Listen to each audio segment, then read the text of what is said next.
Hello, everybody, and welcome to Students for Political Engagement. My name is Matthew, and I'm here with Jacqueline and Sean. And today we have an interview with mayoral candidate and local business owner, Mr. Michael Zambakkides. Welcome, Mr. Zambakkides. Thank you for having me. So I guess we'll start right off with our first question. So what do you think is the greatest thing about our city, Richmond Hill? I mean, one of the best things about Richmond Hill is it's literally like a shining city on the hill. We have so much to offer in terms of parks, in terms of recreation, and also I think a lot of people, what they're looking at towards the future, we have a lot to offer in terms of basically growing as a city. We went from a town, we're a city officially right now. So I think a lot of residents' vision is to grow into hopefully a world-class city that's going to be essentially a shining city on the hill, and a gem for hopefully the rest of Canada and definitely all of York region.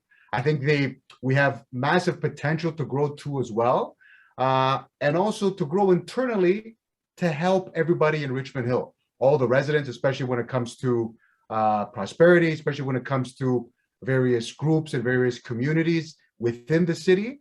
I think we have a lot of great potential. And I think with this by-election and the upcoming general election, we'll be able to see the insights into some of the visions of all the candidates, including mine, where we can make the best decision of a city of who's going to be the best mayor to bring us to the future and to set us forward.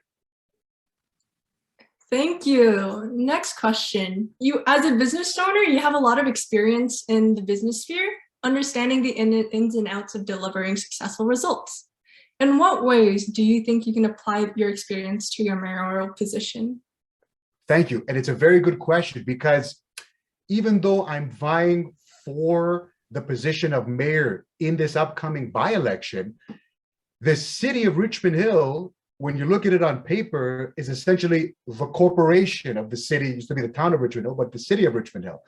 So when you're looking at the position, which I believe it's going to be CEO, head of council, mayor of the city of Richmond Hill, it's just like a corporation.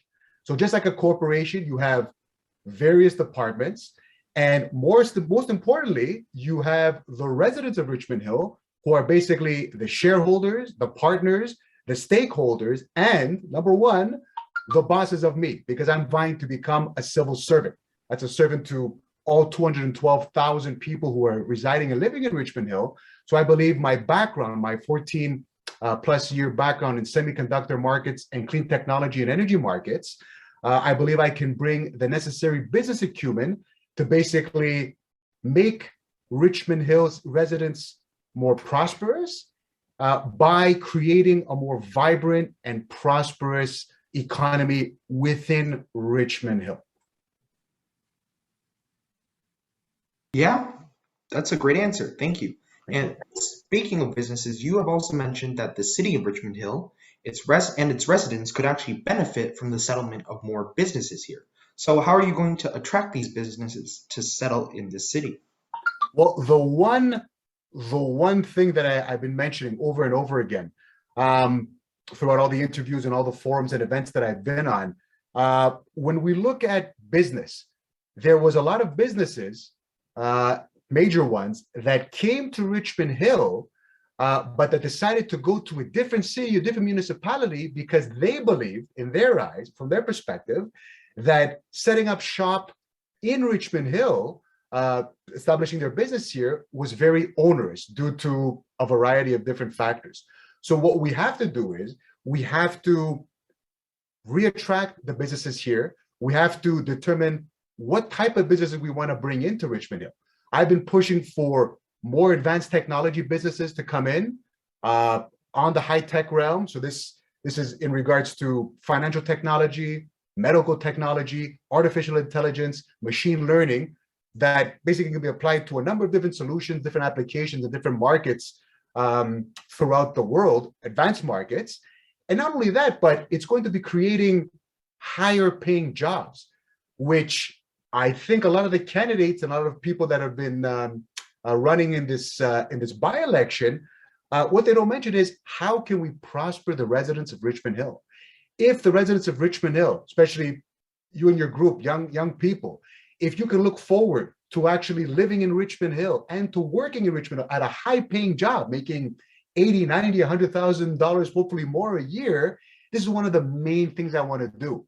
It's attracting business, but also similar to what's going on in Markham and what's going on to Waterloo, set up and foster innovation centers where we can actually innovate, incubate, and create Richmond Hill-based companies that will do the same thing. So it's a two-pronged approach. Attracting business on one end here by making the process less obstacles, less onerous from the company to create higher paying and better paying jobs for Richmond Hill residents, and actually creating companies like that within Richmond Hill in those advanced areas and similar areas that I had mentioned. So again, we can also create more high paying jobs for residents of Richmond Hill. That's my approach. Yeah, thank you. The next question is very related to your response about technology. So one thing that really interested me in your platform was actually the boost Richmond Hill through technological advancement, using advanced tech such as AI or machine learning. So in what ways do you think this very advanced technology can be applied to streamline and govern everyday tasks undertaken by the city? It's a very good question. I know Richmond Hill is in the process right now of digitizing a lot of their services. I am vaguely familiar with a couple of the motions that was passed as well, where they wanted to use cryptocurrency, specifically Bitcoin, to pay for various things. I had proposed to in an earlier interview last year in the month of December that if we can take, say, cryptocurrency like Bitcoin and utilize it instead of money or as an option besides money, to basically use it to pay for fines, which the city loves, fees, and a number of different things like property taxes and the like, licensing or whatever, we could start with that.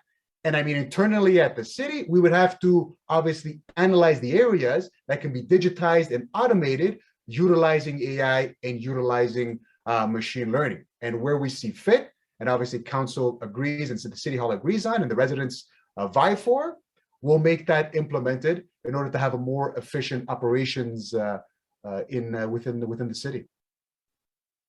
Yeah, as a person who is into like the game theory part of just like understanding how people make decisions on a mathematical basis using game theory, as well as a person who's looking to get into the fintech sector, I think it's really cool that you are doing these things in Richmond Hill, especially.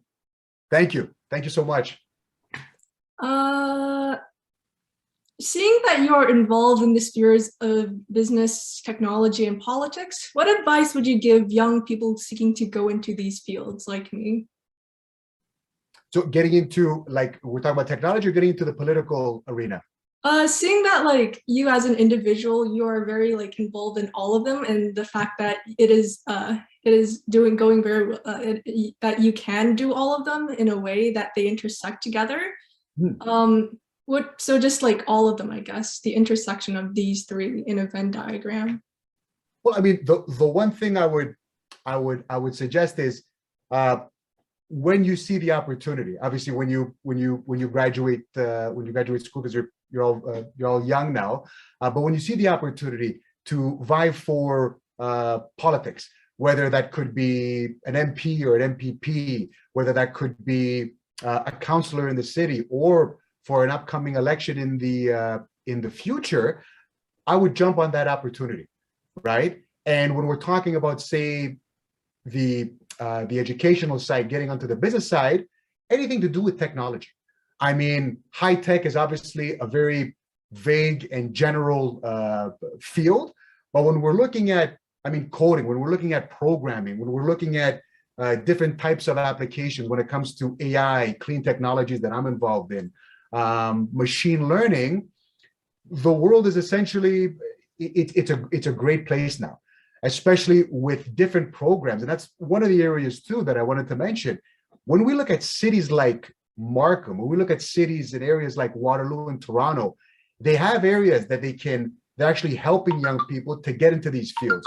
They're helping startups to be established. They're helping businesses to be incubated, and they're helping existing businesses within these fields to actually be accelerated to grow to mass scale and mass growth.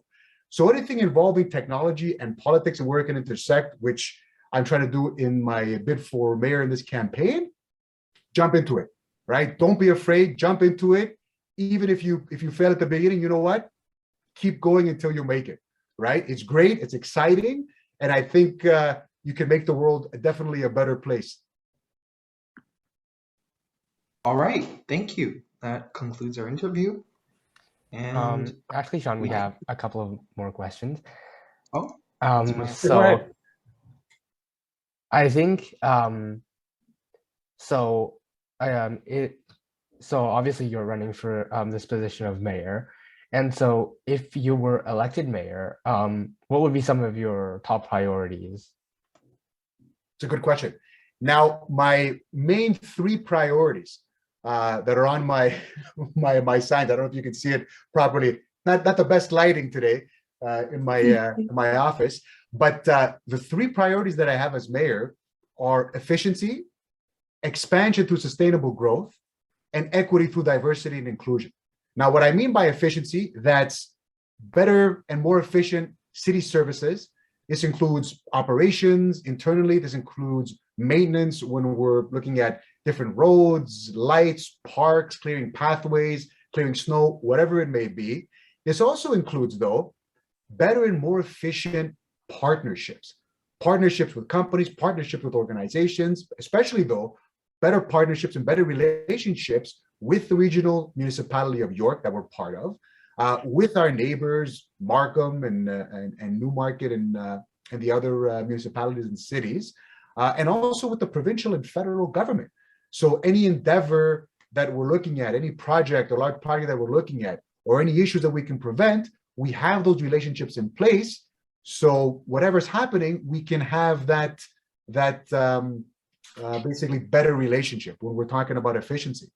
Now, what I also want to do too, expansion. A lot of people think that means expansion and urban sprawl. It's not the case. By expansion, I mean expanding via sustainable growth, creating businesses, bringing in businesses sustainably, while at the same time, we're obviously taking care of the environment, but we're also creating a more vibrant, prosperous Richmond Hill for all its residents. If we attract big companies here that create high-paying and better-paying jobs for the residents of Richmond Hill, if we create and foster and incubate companies, Richmond Hill-based technology companies that can do the same, essentially what we do, we help the prosperity of the people of Richmond Hill, the residents of Richmond Hill. And what we also do too is we help reduce the tax burden as well. As opposed to the city just building 1 billion houses and taking money from property taxes, now there's more diversified revenue streams. Where with those streams, we can help with a number of different things. And that could be for mental and physical health. That could be for arts and culture, beautification, parks, a myriad of different things. Now, the final one, which is the most important one, is equity through diversity and inclusion. We live in probably one of the most diverse communities in all of Canada, if not all of Ontario. We're ranked, though, however, 32nd in the Democracy Index of Ontario. And that's due to low voter turnout, and that's also due to gender balance and imbalance, and a number of other things that's been going on with City Hall and with Council right now. One of the numbers that we've seen via the Democracy Index of Ontario is out of 120,000 plus eligible registered voters in Richmond Hill, the municipal elections, typically it's 27.2% of people who go out to vote. We have to make that more participatory with the residents of Richmond Hill. That's basically opening up and creating more committees and more boards for the residents to sit on that can oversee council, they can oversee what the mayor's doing, they can oversee City Hall, and they have more transparency. So overall, those are the 3 areas I want to focus on. It's efficiency, expansion through sustainable growth, and equity through diversity and inclusion. Those would be my 3 main priorities that would just basically bundle everything together. Yeah, thank you. So with that, I'd like to conclude this interview. Thank you for coming. And thank you very much for having me. Yes, thank you so much for coming to this You. interview.